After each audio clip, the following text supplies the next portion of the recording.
చంద్రమానం ప్రకారం చైత్రంతో ప్రారంభమై ఫాల్గుణంతో పూర్తయ్యే సంవత్సరానికి చైత్రశుద్ధ పాడ్యమి ఆది.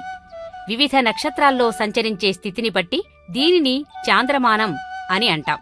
2 ఆయనాలు ఉన్న సంవత్సరాన్ని యుగం అన్నట్లయితే మొదటి రోజును యుగాది అని చెప్పవచ్చు. దాన్ని కల్వాదిగా కూడా కొన్ని శాస్త్రాలు పేర్కొన్నాయి. ఈ తిథినాడే బ్రహ్మ సృష్టి ప్రారంభించాడని వాటి కంఠోక్తి. ఆంగ్ల క్యాలెండర్ ప్రకారం జనవరి 1తో కొత్త సంవత్సరం మొదలైతే తెలుగు క్యాలెండర్ ప్రకారం ఉగాదితో కొత్త సంవత్సరం మొదలవుతుంది. ఉగాది రోజున 6 రుచులతో ఉగాది పచ్చడి చేస్తాం. దానర్థం సుఖసంతోషాలు, కష్టసుఖాలు సమానంగా స్వీకరించాలనేదే. మరి ఈ 6 రుచుల గురించి తెలుసుకుందాం.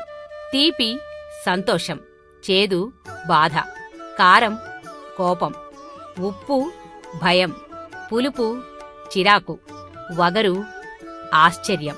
వీటన్నింటికీ గుర్తుగా దీనిని భావిస్తారు. కాబట్టి జీవితం కూడా షడ్రుచుల సమ్మేళనం, 6 రుచుల కలయిక అన్నమాట. అన్నిటినీ అనుభవిద్దాం, ఆస్వాదిద్దాం. మరి అందరికీ హేవిళంబినామ సంవత్సర శుభాకాంక్షలు. ఈ వీడియో గనక మీకు నచ్చినట్టయితే లైక్ చేయండి, షేర్ చేయండి, సబ్స్క్రైబ్ చేసుకోండి.